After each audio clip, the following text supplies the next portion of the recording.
Hello friends, welcome to ಬಾದೀಸ್ kitchen. ಎಲ್ಲರಿಗೂ ನಮಸ್ಕಾರ. ಇಂದಿನ ಸ್ಪೆಷಲ್ ಏನಂತ ನಾನು ಹೇಳೋದಕ್ಕೆ ಮುಂಚೆ ಈ ರೆಸಿಪಿ ಬಂದು ನಾರ್ತ್ ಇಂಡಿಯಾನಲ್ಲಿ ತುಂಬಾನೇ ಪಾಪ್ಯುಲರ್ ಫುಡ್ ಆಗಿದೆ. ಹಾಗಾದ್ರೆ ನಾವು ಸಹ ಇದನ್ನ ಯಾಕೆ ಟ್ರೈ ಮಾಡಿ ಇದರ ರುಚಿಯನ್ನ ನೋಡಬಾರ್ದು? ಹಾಗೆ ನಾವು ಒಂದಲ್ಲ ಒಂದು ಸಾರಿ ಆದ್ರೂ ಹೋಟೆಲ್ಗಳಲ್ಲಿ ಟ್ರೈ ಮಾಡಿರ್ತೀವಿ. ಮತ್ತೆ ನಾವು ಅದನ್ನ ಅಕೇಶನಲಿ ಮನೆಯಲ್ಲೇ ಮಾಡಿ ಯಾಕೆ ತಿನ್ಬಾರ್ದು?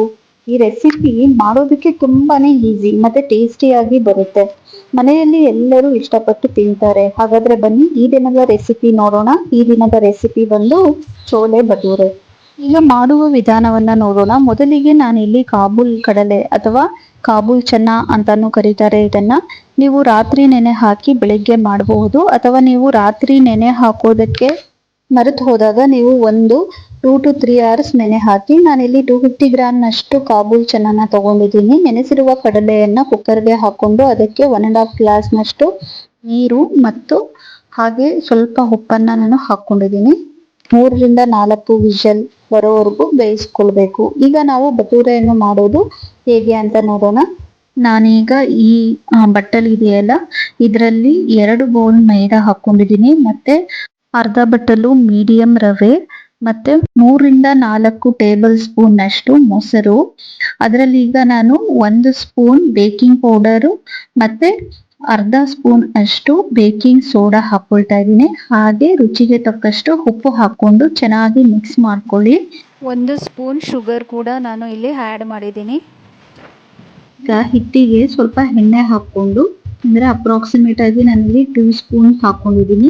ಈಗ ಮಿಕ್ಸ್ ಮಾಡ್ಕೊಂಡಿರೋ ಮೊಸರನ್ನ ಮೈದಾ ಮತ್ತೆ ರವೆಗೆ ಹಾಕಿ ಚೆನ್ನಾಗಿ ಮಿಕ್ಸ್ ಮಾಡ್ಕೊಳ್ಳಿ. ಇದರಲ್ಲಿ ನೀವು ಮೊದಲಿಗೆ ನೀರನ್ನ ಹಾಕಕ್ಕೆ ಹೋಗ್ಬೇಡಿ. ಮೊದಲು ಮೊಸರಿನಲ್ಲೇ ಚೆನ್ನಾಗಿ ಮಿಕ್ಸ್ ಮಾಡಿ. ಇಲ್ಲಿ 1 ಗ್ಲಾಸ್ನಷ್ಟು ನಾನು ನೀರನ್ನ ತಗೊಂಡಿದ್ದೀನಿ. ಈಗ ಸ್ವಲ್ಪ ಸ್ವಲ್ಪನೇ ನೀರನ್ನ ಹಾಕೊಂಡು ಚೆನ್ನಾಗಿ ಮಿಕ್ಸ್ ಮಾಡ್ಕೊಳ್ಳಿ. ನೋಡಿ, ಈ ರೀತಿ ಸ್ವಲ್ಪ ಸ್ವಲ್ಪನೇ ನೀರನ್ನ ಹಾಕಿ ಕಲಿಸ್ತಾ ಇರಿ. ಒಂದೇ ಸಲ ನೀವು ನೀರನ್ನ ಹಾಕೋದಕ್ಕೆ ಹೋಗ್ಬೇಡಿ.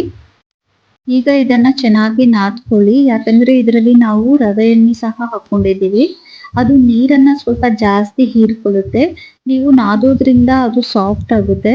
ಮತ್ತೆ ಇನ್ನು ನಾವು ನೀರ್ ಹಾಕೊಳ್ಬೇಕು ಅಥವಾ ಬೇಡವೋ ಅಂತ ಗೊತ್ತಾಗುತ್ತೆ. ಹಿಟ್ಟು ಬಂದು ನಾವು ಚಪಾತಿಗೆ ಹೇಗ್ ಕಲಿಸ್ಕೊಳ್ತೀವೋ ಅಲ್ವಾ, ಅದೇ ರೀತಿ ಸಾಫ್ಟ್ ಆಗಿ ಇದ್ರೂನು ಪರವಾಗಿಲ್ಲ. ಕೊನೆಗೆ ಭಟೂರೆ ಹಿಟ್ಟು ರೆಡಿ ಆಗುತ್ತೆ.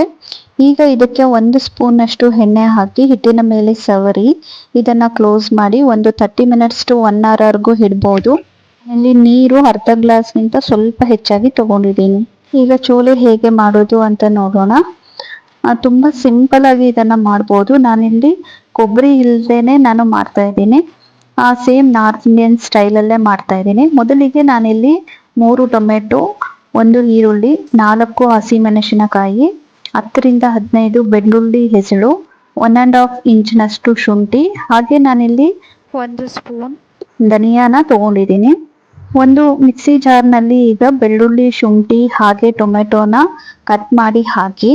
ಈಗ ಒಂದು ಕಡಾಯಿ ತಗೊಂಡು ಅದಕ್ಕೆ ಸ್ವಲ್ಪ ಎಣ್ಣೆ ಹಾಕಿ, ಎಣ್ಣೆ ಬಿಸಿ ಆದ್ಮೇಲೆ ಅದಕ್ಕೆ ಕಟ್ ಮಾಡ್ಕೊಂಡಿರೋ ಈರುಳ್ಳಿಯನ್ನ ಹಾಕಿ ಫ್ರೈ ಮಾಡಿ. ಈಗ ಫ್ರೈ ಮಾಡ್ಕೊಂಡಿರೋ ಸ್ವಲ್ಪ ಈರುಳ್ಳಿಯನ್ನ ಮಿಕ್ಸಿ ಜಾರ್ಗೆ ಹಾಕೊಳ್ಳಿ. ಈಗ ಇದೇ ಕಡಾಯಿಗೆ ಅರ್ಧದಷ್ಟು ಟೊಮೆಟೊನ ಸಣ್ಣದಾಗಿ ಕಟ್ ಮಾಡ್ಕೊಂಡು ಫ್ರೈ ಮಾಡ್ಕೊಳ್ಳಿ. ಹಾಗೆ ಉದ್ದುದ್ದಕ್ಕೆ ಕಟ್ ಮಾಡ್ಕೊಂಡಿರೋ ಹಸಿ ಮೆಣಸಿನಕಾಯಿಯನ್ನ ಸಹ ಹಾಕಿ ಫ್ರೈ ಮಾಡಿ.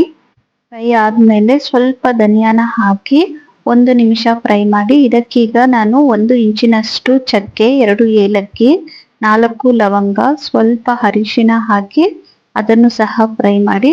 ಈಗ ಮಿಕ್ಸಿ ಜಾರಿಗೆ ನಾನು 1 ಸ್ಪೂನ್ ಅನಾರ್ದಾನ, ಅಂದರೆ ಒಣಗಿರುವ ದಾಳಿಂಬೆ ಬೀಜಗಳು, ಇದು ಆನ್ಲೈನ್ ಅಲ್ಲಿ ಈಸಿಯಾಗಿ ಸಿಗುತ್ತೆ.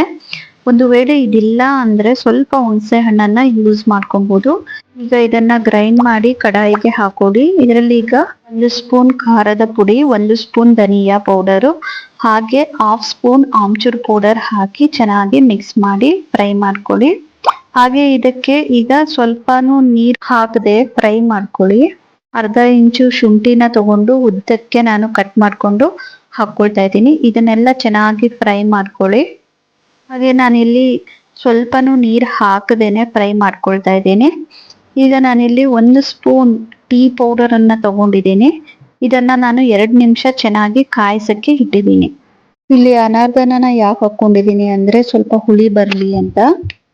ಹಾಗೆ ಟೀ ಪೌಡರ್ ಯಾಕೆ ತಗೊಂಡೆ ಅಂತ ನಾನು ಆಮೇಲೆ ಹೇಳ್ತೀನಿ. ನೋಡಿ ಇಲ್ಲಿ ಕಡಲೆ ತುಂಬಾ ಚೆನ್ನಾಗಿ ಬೆಂದಿದೆ. ಮತ್ತೆ ಈಗ ನೋಡಿ ಕಡಾಯಿಯಲ್ಲಿರುವ ಎಲ್ಲಾ ಮಸಾಲೆ ಚೆನ್ನಾಗಿ ಫ್ರೈ ಆಗಿದೆ.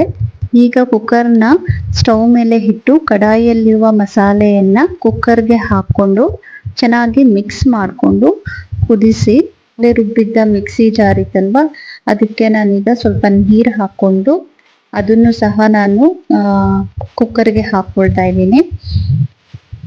ಈಗ 2 ನಿಮಿಷ ಆಗಿದೆ. ಈಗ ಟೀ ಡಿಕಾಕ್ಷನ್ ಕೂಡ ನಾನು ಹಾಕೊಳ್ತಾ ಇದ್ದೀನಿ.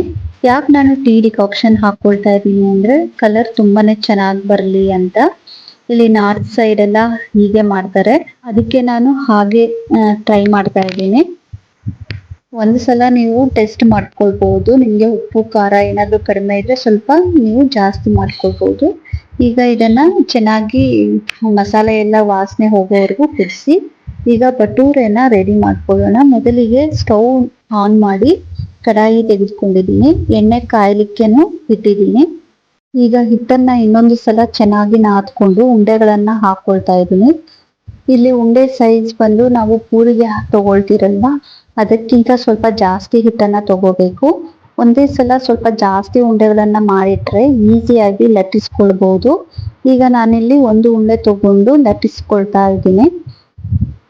ಜಾಸ್ತಿ ಜೋರಾಗಿ ಪ್ರೆಷರ್ ಹಾಕ್ಬೇಡಿ ಲಟ್ಟಿಸುವಾಗ.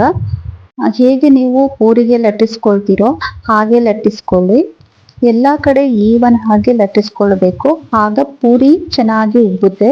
ಒಂದು ಕಡೆ ತೆಳುವಾಗಿ ಇನ್ನೊಂದು ಕಡೆ ದಪ್ಪಕ್ಕೆ ಅಂದ್ರೆ ಪೂರಿ ಆಗ್ಲಿ ಅಥವಾ ಭಟೂರೆ ಆಗ್ಲಿ ಉಬ್ಬೋದಿಲ್ಲ. ಆದ್ರಿಂದ ಈವನ್ ಆಗಿ ಲಟ್ಟಿಸ್ಕೊಳ್ಬೇಕು. ನೋಡಿ ಎಷ್ಟು ಚೆನ್ನಾಗಿ ಉಬ್ಬುತ್ತಿದೆ ಅಂತ. ಹೀಗೆ ನಾನು ಇನ್ನೊಂದು ಉಂಡೆಯನ್ನ ತಗೊಂಡು ಲಟ್ಟಿಸಿ ನಿಧಾನಕ್ಕೆ ಎಣ್ಣೆಯಲ್ಲಿ ಬಿಡ್ತಿದ್ದೀನಿ. ನೀವು 2 ಕೈಯಿಂದ ಬಿಟ್ರೆ ಒಳ್ಳೇದು. ಯಾಕಂದ್ರೆ ಭಟೂರೆ ಸೈಜು ಪೂರಿಗಿಂತ ಸ್ವಲ್ಪ ದೊಡ್ಡ ಸೈಜ್ ಆಗಿರುತ್ತಲ್ವಾ, ಆದ್ರಿಂದ ನಾನು ನಿಧಾನಕ್ಕೆ ಎಣ್ಣೆಯಲ್ಲಿ ಬಿಡ್ತಾ ಇದ್ದೀನಿ. ನೋಡಿ ಎಲ್ಲಾ ಭಟೂರೆಗಳು ಎಷ್ಟು ಚೆನ್ನಾಗಿ ಉಬ್ತಾ ಇದೆ ಅಂತ. ನೀವಿದನ್ನ ಒಂದ್ಸಲ ಆದ್ರೂ ಟ್ರೈ ಮಾಡಿ. ತುಂಬಾನೇ ಟೇಸ್ಟಿಯಾಗಿರುತ್ತೆ ಮತ್ತೆ ತುಂಬಾ ಈಸಿಯಾಗೂ ಮಾಡಬಹುದು. ಹೋಟೆಲ್ಗೆ ಹೋಗೋ ಅವಶ್ಯಕತೆನೂ ಬರೋದಿಲ್ಲ. ಕಡಲೆನ ಆರಾಮಾಗಿ ನೆನೆಸ್ಬಿಡಿ, ಆರಾಮಾಗಿ ಚೋಲೆ ಭಟೂರೆನ ಮಾಡ್ಕೊಳ್ಬಹುದು. ಮನೆಯಲ್ಲಿ ಈ ರೀತಿ ಆಗಾಗ ಮಾಡಿದ್ರೆ ನಿಮ್ಮ ಊಟದಲ್ಲಿ ಸ್ವಲ್ಪ ಚೇಂಜಸ್ ಸಿಗುತ್ತೆ. ನಾನಿಲ್ಲಿ ಉಂಡೆಗಳಿಗೆ ಸ್ವಲ್ಪ ಎಣ್ಣೆ ಹಾಕೊಂಡು ನಾನು ಲಟ್ಟಿಸ್ಕೊಳ್ತಾ ಇದ್ದೀನಿ. ಹಾಗೆ ಲಟ್ಟಣಿಗೆಗೂ ಸಹ ನೀವು ಸ್ವಲ್ಪ ಎಣ್ಣೆ ಹಾಕಿ ಲಟ್ಟಿಸ್ಕೊಳ್ಳಿ. ನಿಧಾನಕ್ಕೆ ಉಂಡೆಗಳನ್ನ ಲಟ್ಟಿಸ್ಕೊಂಡು ನಿಧಾನಕ್ಕೆ ಎಣ್ಣೆಯಲ್ಲಿ ಬಿಡಿ. ಎಣ್ಣೆಯಲ್ಲಿ ಬಿಟ್ಟಾದ್ಮೇಲೆ ಸ್ವಲ್ಪ ಪ್ರೆಸ್ ಮಾಡ್ಕೊಳ್ಳಿ ಭಟೂರೆಗಳನ್ನ. ನೋಡಿ ಎಷ್ಟು ಚೆನ್ನಾಗಿ ಉಬ್ಬುತ್ತೆ.